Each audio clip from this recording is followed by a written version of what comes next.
Hello, everyone. Welcome to this evening's workshop if you're here in the UK, but I hear that it's the afternoon in America, which is where Kyle is, our lovely guest. So, welcome, everyone. Hi, Tracy. Oh, nope, sorry. Hit a button there. Okay, so already, yeah. Okay, right. So my name's Stacey. I'm from Quiet Connections. If you are new to us and this is your first time attending a workshop of ours, then we are an organisation in Cornwall in the UK. And we support people who feel anxious in social situations, who are naturally more quieter, people who feel like they're not good enough, and we help them, like myself, like Kyle, and Haley, my colleague, who's here in the chat as well. We work to help support you in growing your comfort zone, growing your quieter confidence, and just making those steps to doing the things that you really want to in life in a way that feels good and natural for you.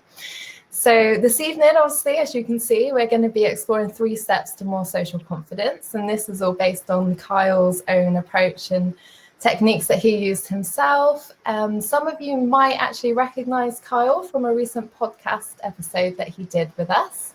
And if you haven't listened to that already, then I would recommend going to... Shame on you. Yeah, go and listen to that. You can find that on the Quiet Connections podcast.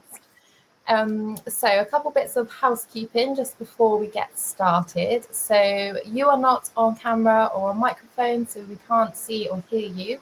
But there is the chat feature where you can post any questions or any thoughts, any reflections that you might have throughout this workshop this evening. And we will do our best to answer those and respond to those. And there will also be a replay sent out after this workshop. So obviously we are recording this. Okay, I think that's it from me. So if you're ready, Kyle, I'll pass on over to you. Yes, I'm ready. Hello, everybody. So, yeah, like Stacey said, my name's Kyle. I guess I'm better known as Social Anxiety Kyle on Instagram. And basically, I'm here to teach you guys my 3-step process to more social confidence. My 3-step process from being socially anxious to socially confident. And it's all about stretching your comfort zone, and that's how you increase your social confidence. So let's get into it. Okay, so this is what you're going to learn. It's going to be, like I said, a 3-step process, not only to achieve, social confidence, but get the social confidence that you need to be able to achieve the goals that maybe seem out of bounds or even impossible at this point. This is something that'll give you the ability to have that social confidence to be able to tackle out those goals that maybe seem way too big at this point. So just keep that in mind as we're doing this, and I'm really excited to share this with you all. So before we get into the good stuff, just want to do a really quick brief on just a little background on me. I'm not going to go super into my story, as I know some of you probably listen to the podcast, but this is me and my wife, and we have 3 kids, 2 little girls, and the youngest is a boy. And so this is me a few years ago. This was obviously kind of after my whole escapade with social anxiety. So I struggled with social anxiety for over 10 years before I figured out this process I'm about to show you all on how to become socially confident from socially anxious. And I promise you, I never thought I would be doing something like this or be teaching people how to be socially confident. It's still kind of funny for me to think that I'm actually doing this if I revert back to my brain 10 years ago. So yeah, let's get into it. Okay, so step 1.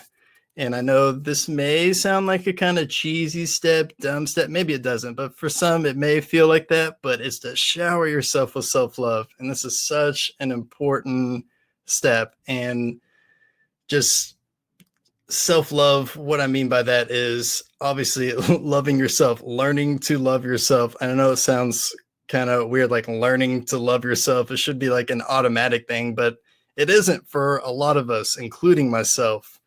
And maybe for you as well, like a little goofy image here, but this was a GIF. But anyways, the little video wouldn't work. But this is the Smurf guy kissing the mirror because he loves himself. So that's what I want you guys to do. Not kiss the mirror, but I want you to learn to love yourself.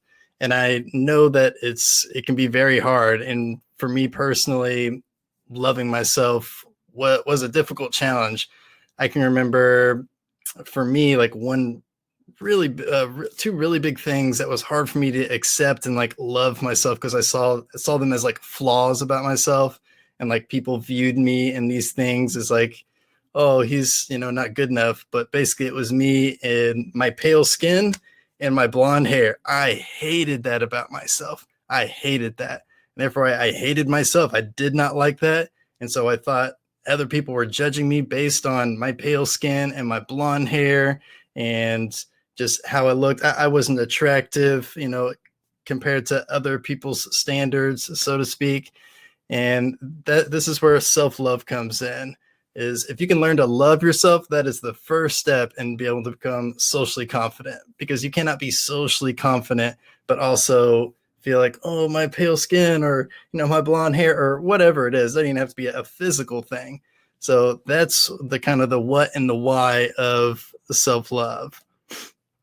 And I just love this little quote here. The minute you stop caring about what others think is the minute you start loving yourself. And so you've probably heard people say this, or maybe even, God forbid, say to you of, oh, just stop caring about what other people think about you. Like, oh, thanks for that awesome advice, right? And it's just kind of like, it's not as easy as it sounds. Like, it's easy to say, like, stop caring about what other people think, but it's much harder to do. I mean, it's not just like a switch that we can just flip off, like, okay, I'm going to stop caring what other people think about me.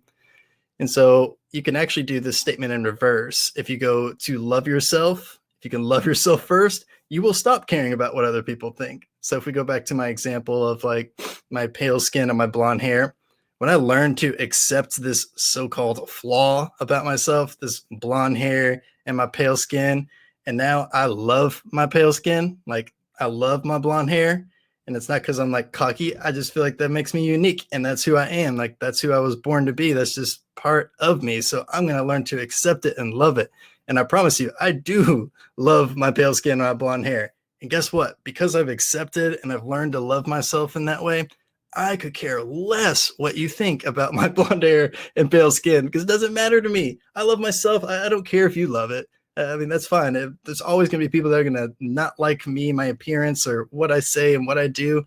I can't control that, but I can control what I think about myself. So I'm going to choose to feel like I love me, and makes me feel really good. So I want you guys to start learning how to do that. So let's get into how do we go about doing that. Oh, so can we play this video? Okay.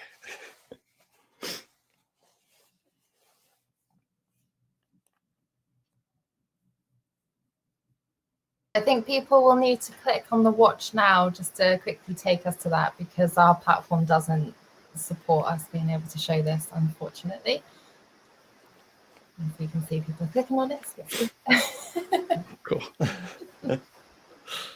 I am wondering also if anyone wants to share in the chat as well what, flaws or things that you perceive to be a flaw within yourself. Do you feel like you want to start working towards and loving and accepting? If you want to share any of those, it would be lovely.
Will we know when people are finished watching the video?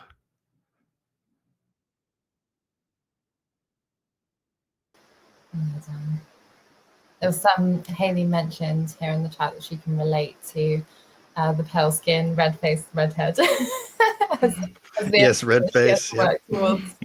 towards loving. Okay, yeah, we got a number of thumbs up now. So.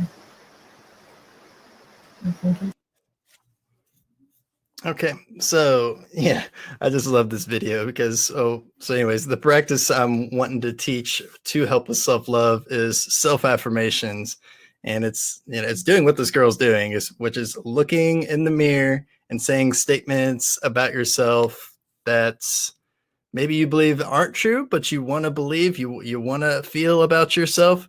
And oh man, I should have watched this video again just because anyway, I'm gonna have to watch it afterwards. But yeah, I just love this video so much because like she's doing like so much of exactly what you need to do as far as like saying the statements, having the emotion behind it. And she's like all dancing about it. And yeah, if you like shrunk me down and made me a girl, this is what I look like every single morning. All right, how do I? Okay. So affirmations have been shown to help with tendency to linger, help with the tendency to linger on negative experiences. So if it's helping you from not linger on these negative experiences, like I messed up, I'm not confident because I can't do this, whatever it is, it works that opposite way as well. So what this self-affirmation practice does is it basically is kind of like tricking your brain to believe what you're saying. So it's these statements that you're saying about yourself to yourself in the mirror is you're training your subconscious mind to believe and feel those things. So before I go into that one, so what I like to tell people all the time is the only difference between a socially confident person and a person who doesn't fit, that isn't confident, is the confident person believes they are, and the unconfident person believes that they aren't. That's the only difference. Is just a total belief system. So if you can train your brain to believe that I am confident, then you will be confident. And so that's why I love these affirmations. It's something I've been using for years at this point to be able to train my brain to prepare myself for whatever I'm trying to achieve at the next step. And so what you do is you just use simple I am statements. So I have some listed here, I am amazing. I am confident. I am a beast. I am worthy. I am unstoppable. And it doesn't have to always be I am. So you can do some stuff like I love myself. That's one I say every single morning. I love myself. I bring value everywhere I go. And you'll notice that I have these in all caps, exclamation point behind each one. It's because I don't want you to say these. I want you to actually feel and believe these things. Like I want you to have the emotion as if you believed it. So you can just imagine the impacts between you looking in the mirror and you saying, I am amazing. Or if you look in the mirror and you're saying, I am amazing, like, let's go. There's a huge difference here, right? And that having that emotion behind it helps that train that subconscious mind to believe it.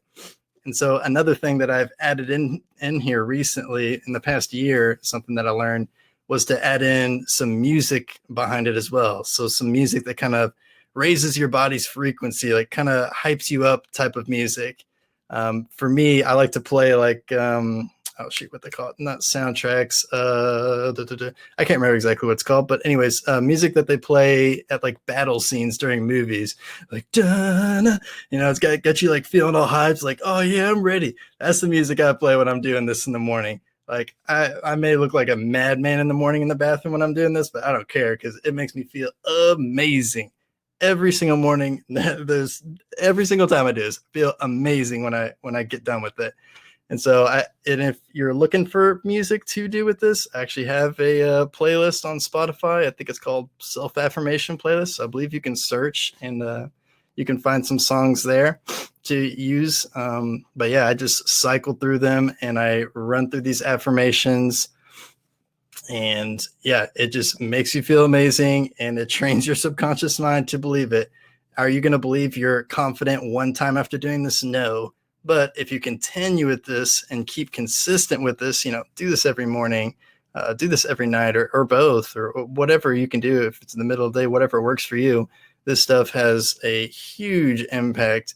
And you'll probably notice, or maybe you haven't noticed, but if you really think about it, like every professional and everything does this. Especially you see this a lot with athletes. Like if you think of Muhammad Ali, when he said, "I am the greatest," like he's using "I am" statements.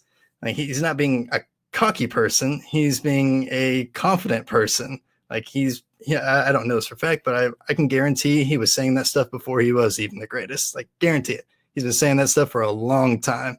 And so then when he did say it, then he was the greatest. So I want to make this a little bit of like an interactive workshop. So I want you guys to kind of work on these steps, like kind of as we go. So I want to spend like a few minutes for you guys just to take a chance to think of 15 personalized affirmations for you. I know 15 may be a lot, I don't know, but you can use some of the ones that I just had on there. But I want you to think of some personalized ones. And I'll give you an example. So for me, for the past couple of years, I've been wanting to increase my speaking career. So I've been really honing in on that. So the past couple of years, I've been using affirmations like, "I am a professional speaker." Like people are begging me to come in and speak. Like these are the types of affirmations. I even use, "I am a TED speaker." I've been saying that for like 2 years. I literally just got my TED Talk a couple months ago now that I'm going to be doing in September. And so the stuff works. I mean, it's just training your brain to believe this stuff. So, I mean, I was a TED speaker before I actually was one. And so that's what I want you to do now. What goal are you trying to achieve? And what are some personalized affirmations for that goal that can help you get there? What do you need to believe about yourself, about what you're doing to be able to get there? So yeah, just spend a few minutes. We're not take too long on this, but yeah, spend a few minutes.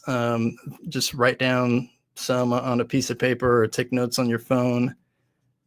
Okay, yeah, that is the name of it. Self-affirmation playlist on Spotify. Yeah. So yeah, take a few minutes. A quick question, Kyle. Does it make a difference to do them in the mirror versus not looking at yourself? Does that have any additional impact?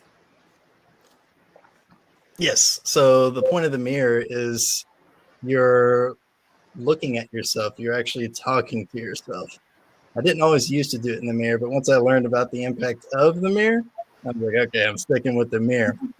I think it works well without the mirror as well, but I think the mirror is definitely better. And just fair warning, you might feel uncomfortable doing it in the mirror. You might feel kind of stupid, but I promise you'll get over that and just keep going, stay consistent with it. And yeah, it's amazing. Well done on the TED Talk as well. Thank you.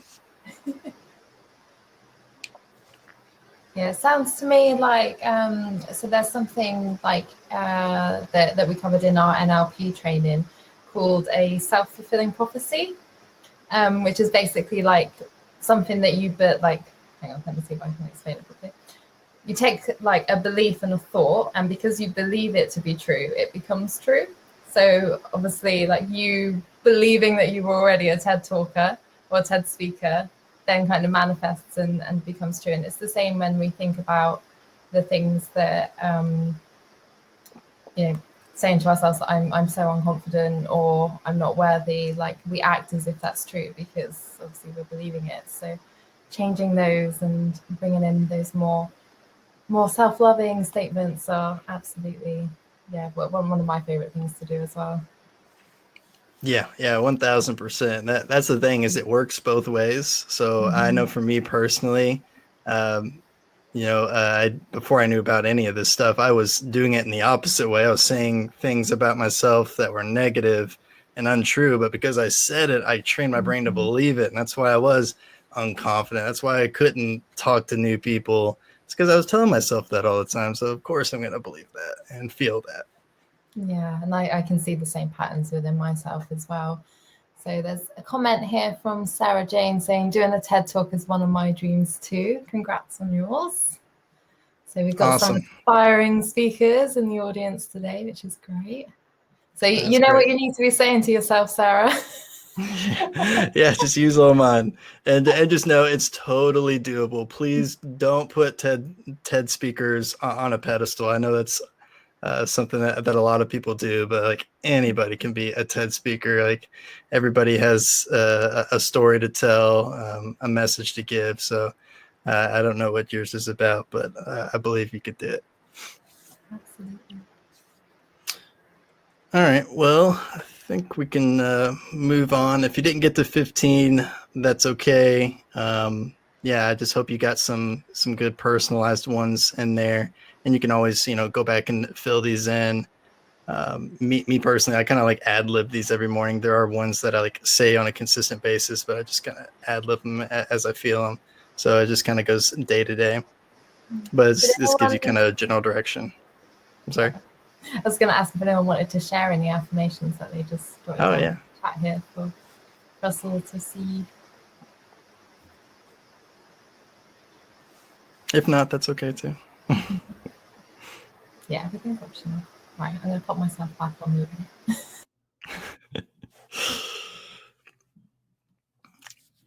Okay. All right. Now, so let's go on to step 2, which is to find a baby step uncomfortable challenge. So has anybody heard of the term exposure therapy? I guess you can put a thumbs up if you've heard of that term before.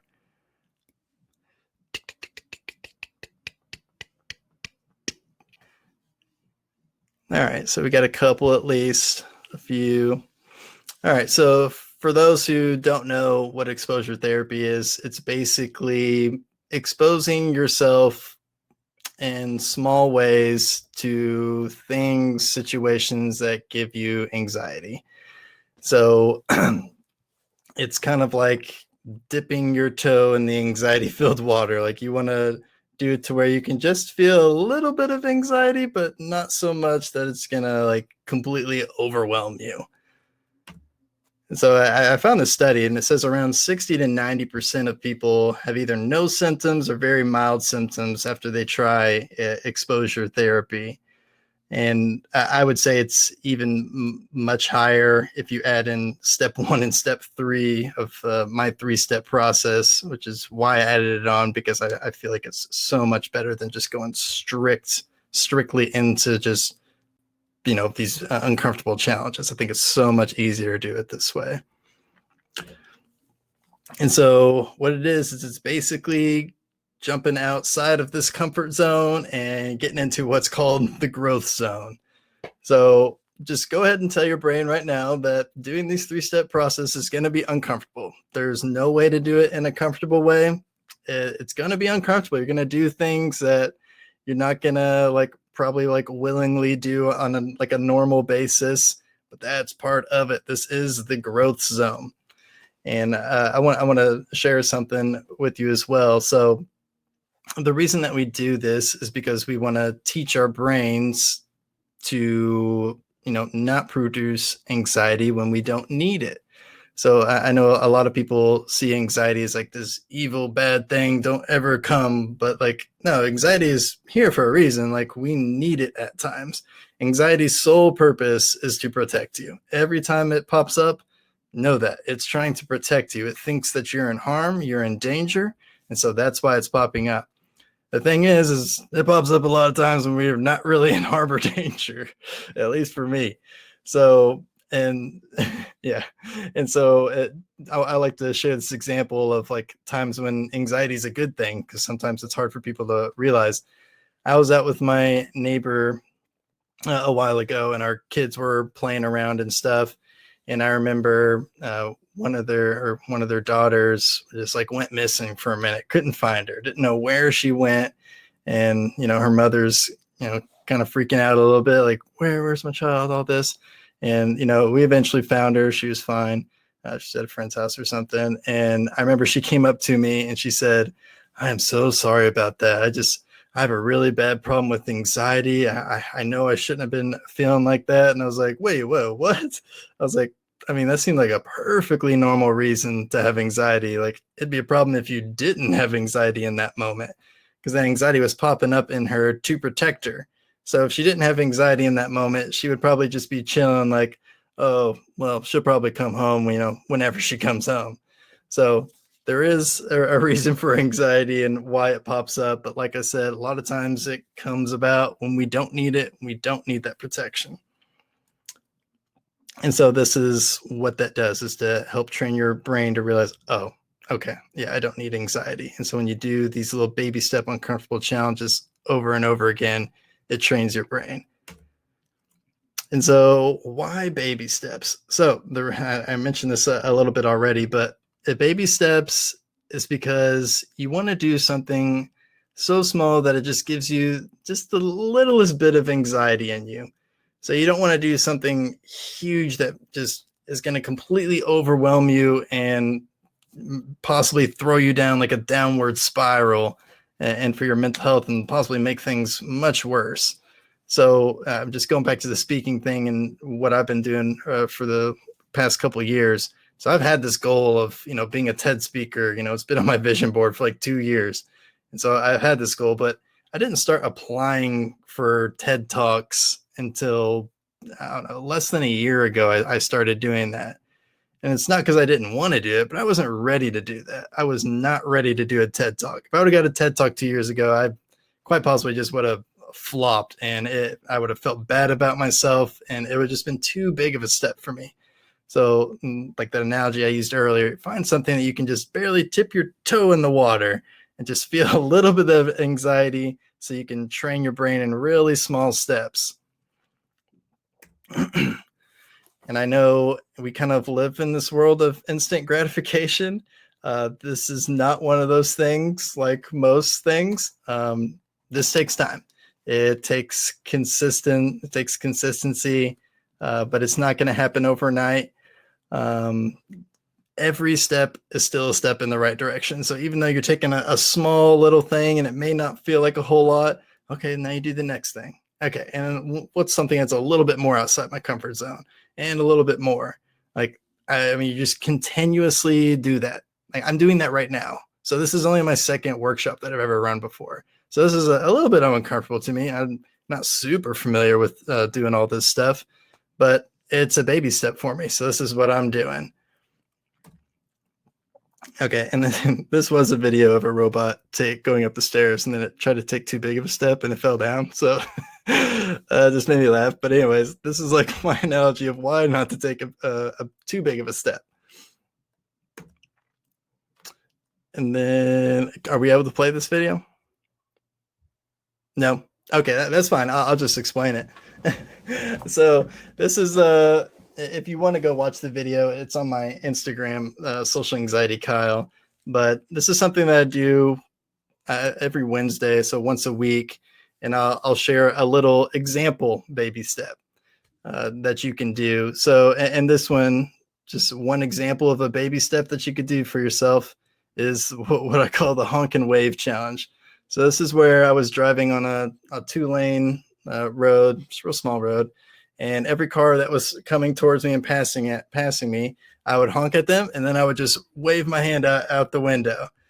Like, just makes you feel a little uncomfortable, and then, that anxiety, stirs up, because it's like, oh, you're in danger, but not really in danger, right? I'm just honking and waving at people. And also, these people have no idea who I am. I'll probably never see them again. But this is a little way to like train my brain, like, I don't need to have anxiety at this moment. So this was a good little baby step for me. Maybe this is too big of a step for you. Maybe it's too small of a step. So we're all different. I don't want you to think that like, oh, okay, I got to do this honk and wave challenge. Like, this is just an example of some stuff that I do. Ding. Okay, so back to it. I want you guys to spend a few minutes again to come up with 3 baby step uncomfortable challenges that you can do that is, help you achieve your ultimate goal that you have in mind.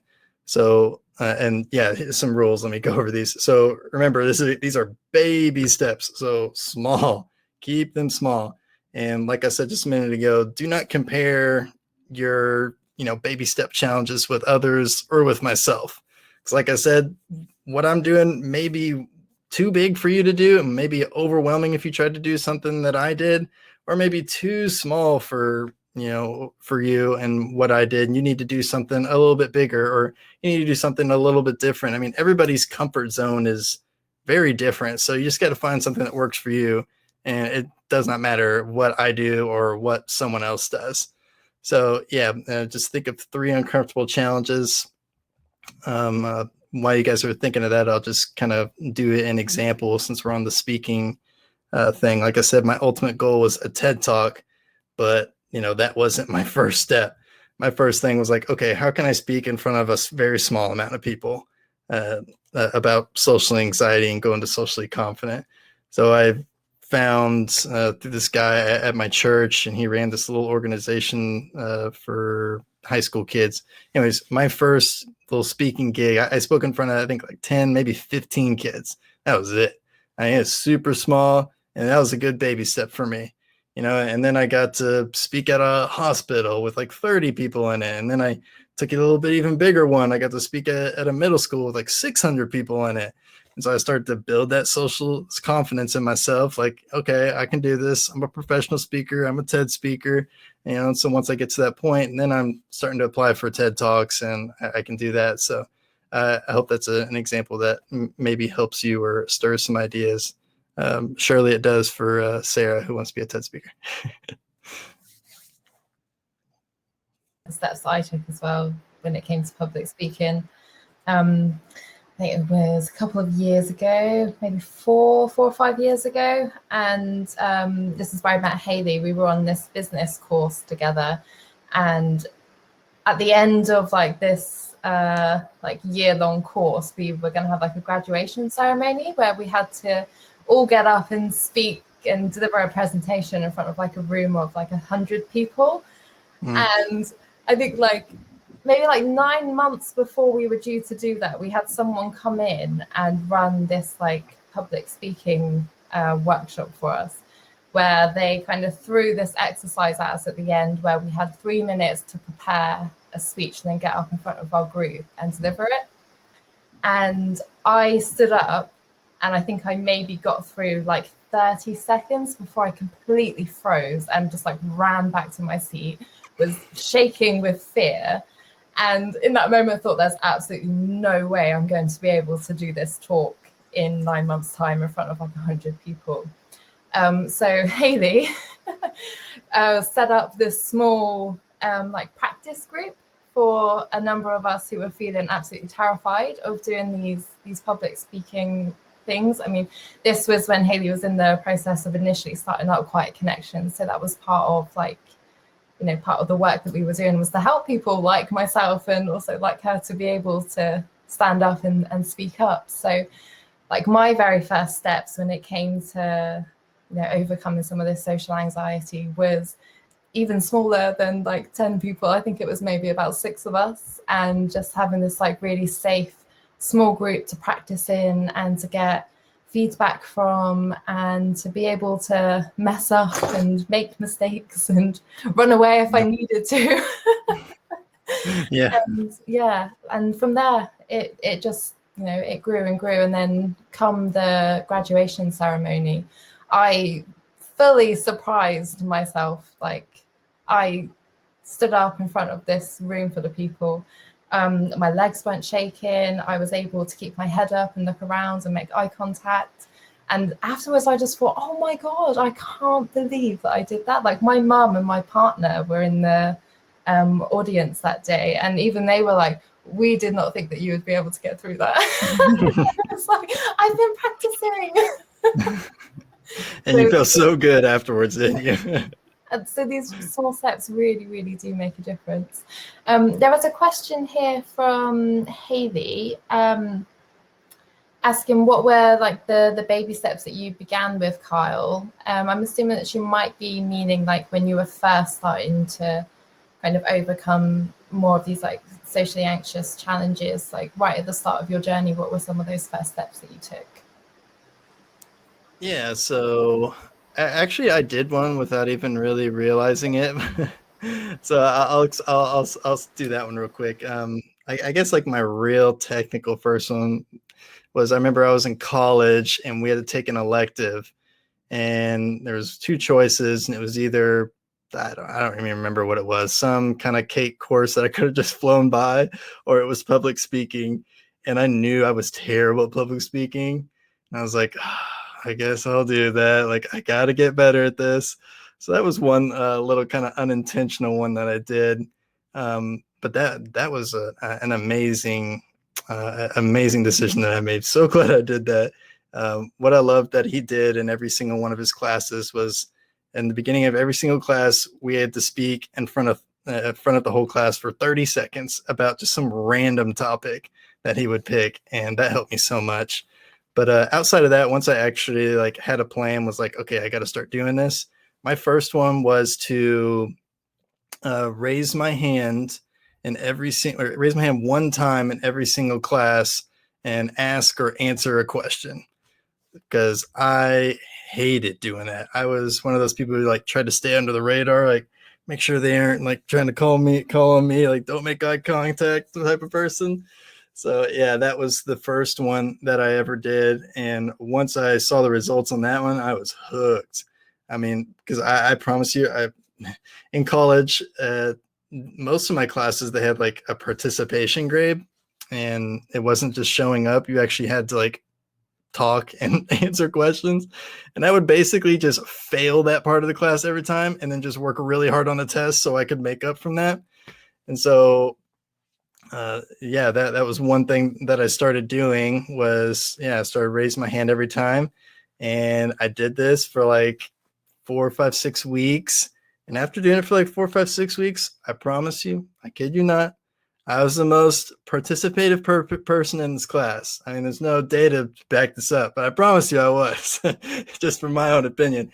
I was raising my hand like 4 and 5 times because I wanted to participate all along. I knew answers to questions and I wanted to participate, but I felt so like anxious about what other people might think about me. And once I trained my brain to realize, cut that out. I don't need anxiety in this moment. No one actually really cares if you answer wrong or right. Just go and do it.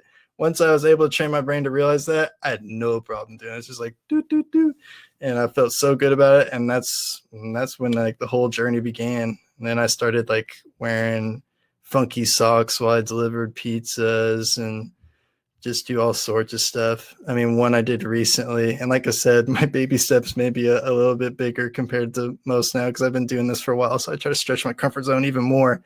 Is recently I went shopping. Well, I guess it was April. No, it wasn't April 1st. This first week of April, I went shopping in a full Santa suit, just in the middle of the day. Just went shopping with like no agenda at all, and just to see people's reaction, just to like, because I wanted to feel like people were staring at me, and I wanted to feel that and get that anxiety of like, I don't need protection. Like, it doesn't matter if people are looking at me. So I wanted to get something that like made me feel that super much. And so that was something fun that I did recently. But like I said, just baby stepping my way up to Santa.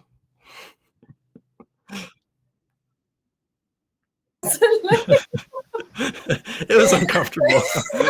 but well done to you.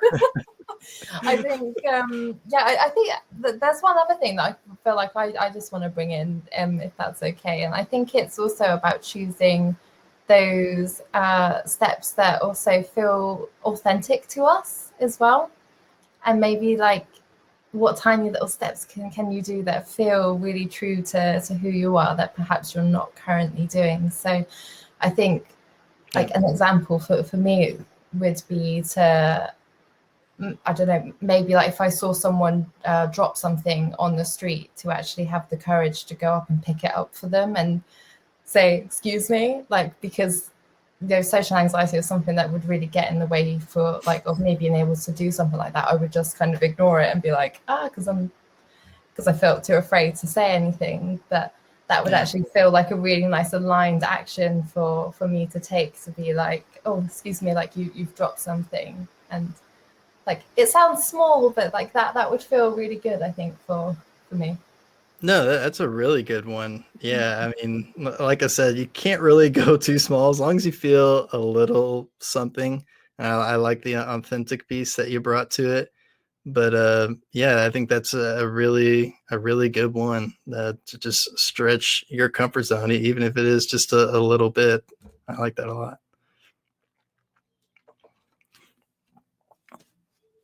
All right. Well, hopefully you guys have been able to come up with a few different challenges.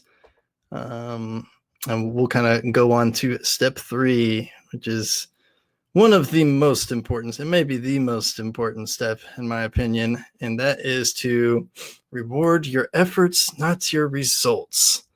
And so I have this bolded and underlined, the part that matters. Reward your efforts.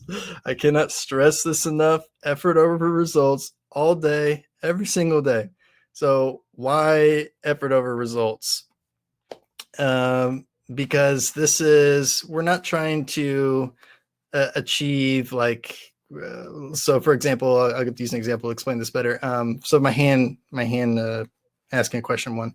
My uncomfortable challenge was not to raise my hand and answer a question right. It was to raise my hand and answer a question. So it was all dependent on my effort. That's all that mattered. It didn't matter if I got the question wrong or right. And I actually figured this out, and where step 3 kind of became about was I was doing this, I was doing that hand raising challenge, and about 3 weeks in or so, I went to answer a question and realized that I'm starting to build some confidence in myself. I'm like, all right, yeah, I'm just gonna answer this question. Let's go. And I like come in with all the confidence in the world because I thought I had the answer. And he was like, no, that's not right. And I remember immediately just feeling like all this shame and like I failed type of feeling. And then I kind of thought back, like, wait, my challenge is not to answer it right. My challenge is just to do it. So that is why you need to focus on your effort, because lots of times you're going to do these challenges and they'll go great. They'll go how you want them to. Lots of times you'll do these challenges and they may not go the way you want it to. I mean, just stuff happens, but you just have to remember that you cannot control the results. It's impossible. Focus on the effort, because the results don't matter. The results never matter in this situation at all. It's effort all day. Like I said here, these are effort-based challenges. So yes, please make them based on your effort and not based on a specific result. Because like I said, you can always control the effort. I can always control if I raise my hand, but I cannot control, what comes out of my mouth after that, or if I say the wrong answer or whatever. So you can always control the effort, not the result. And so I'm a big Parks and Rec fan, but treat yourself. So reward yourself for this. Reward your effort. And so I reward myself every time I do one of these uncomfortable challenges. And it doesn't have to be something, huge. It doesn't have to cost a lot of money. It doesn't have to even cost any money. Just something small to like tell yourself, like, good job, Kyle. Like, you rocked it out there today. So for example, when I was doing the hand raising challenge, that's when I was in college. Little side background note of me, I'm a super disciplined person, like work before play, even when I was in college. And I would always do my homework before I did anything else. So when I was doing this challenge, I did a thing, or my reward was to play. I allowed myself to play an hour of Xbox before I started on my homework, because I liked playing video games a lot back then before I had kids. And so that's what I did, was like, that was my reward. So it acts as a little bit of an incentive to do it. But the main reason for it is just to like tell yourself, like, good job, dude, you earned this. Like, you're awesome, Kyle. Like, that's what every single one should do. And like I said, it doesn't have to cost money. It doesn't have to be huge. And it's really just kind of based on you. And so I want you to come up with some rewards. And yes, please have these planned out before you do any of these steps, is to have that reward planned out. And like I said, it doesn't have to be big. Just a good job, Kyle. You deserve this type of thing. But really, it's specific to you. For me, I like to reward myself with food sometimes. I know a lot of people, I hear a lot of people say, like, don't do that. You're not a dog type of thing, but whatever.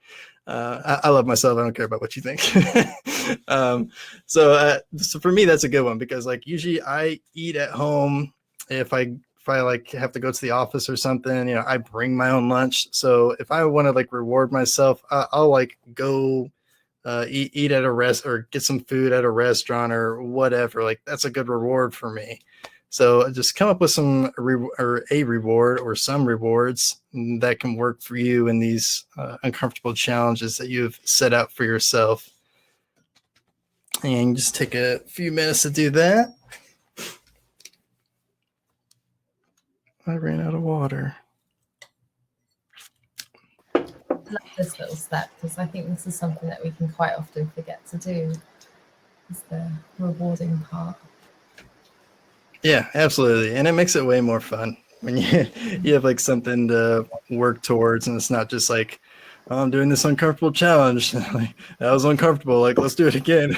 It's hard to like consistently get yourself doing these baby steps if like you don't give yourself a little reward for it. So that's why I like this. I like this step a lot.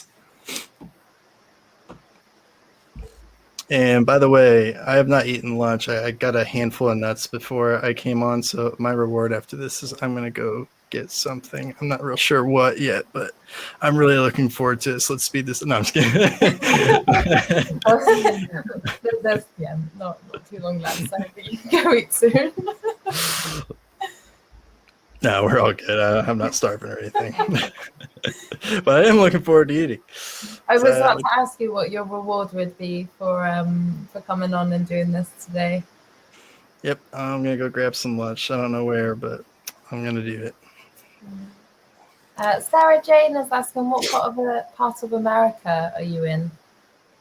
I guess northeastern. I'm in Indiana. That's the state I live in. So yeah.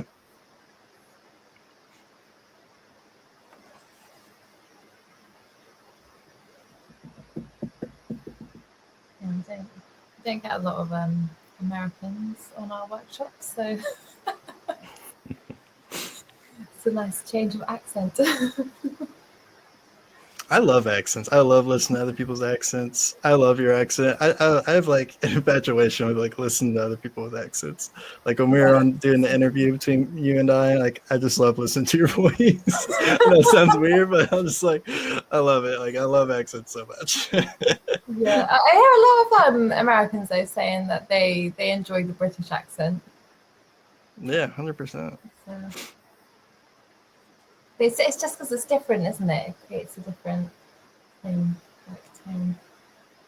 Yeah, well, we get to interview people on our podcast, all the time from all over the world, and yeah, so we have tons of people with accents, so I enjoy myself. Which you wouldn't be able to do if you hadn't taken all these steps to absolutely to working through the social anxiety, and yes, that's amazing.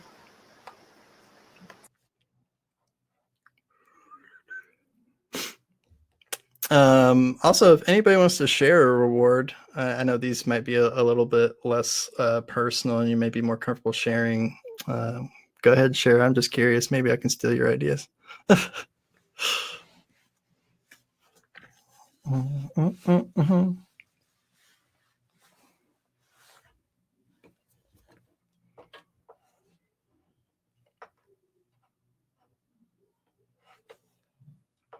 Once again, also good if you don't share. I'm okay with that. Music. That's a great reward. It's a good one. Yeah. Like I said, it doesn't have to be big. It could be something as small as music. Yeah, I like that a lot.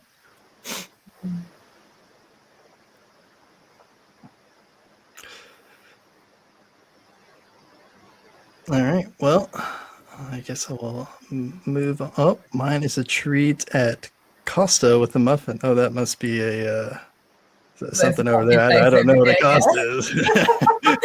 Yeah, that's a cafe chain over here in the UK. Okay, so is it like equivalent to Starbucks or something? Yes. You get Yeah. okay. Yeah. So That's what I it didn't sounds like. actually realize that the Costa was a UK one, but yeah, it would be our version of Starbucks. Although we do have Starbucks as well, but not here in Cornwall, I don't think. Ah, cool. I like that one. Yeah. Treat at Starbucks.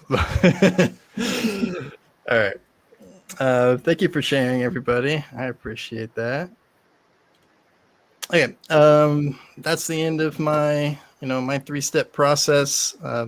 Thank you guys for staying on and working through these.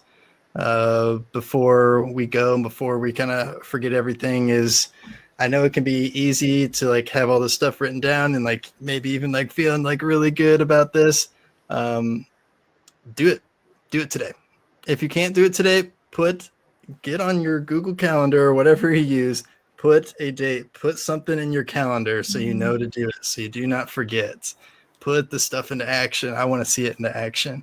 And if you do something or if you have questions about something, please, I guess you can see that. Yeah, my Instagram is Social Anxiety Kyle, or you can check me out on my website. Also, if you need, some more help, I do some coaching. I also do a podcast called The Social Ninjas and stuff about mental health. So, yeah, please, if you guys do this more than anything, please reach out to me about what you guys end up doing as far as uncomfortable challenges, and let me know how it goes. I love to hear that stuff. So, Great. Well, thank you ever so much, Kyle. That was absolutely amazing. Thank you. And just to follow on with all these exercises as well, I'm about to share one of our workbooks that is a free resource for people to download. If I can, yeah. And again, that's all kind of based on the same kind of ethos that you shared with us this evening as well, Kyle, which is all about comfort zone stretching. And this is to help you kind of reinforce and make that plan for yourself. So feel free to download. And yes, thank you so much, Kyle. That was really nice. And thank you for sharing all of your stories and sharing that 3-step process. Because like you said, like we can go and maybe try like one part of that process by itself and still feel like there's something missing. So it's when you start bringing all those aspects together is when like the magic really starts to happen. So thank you.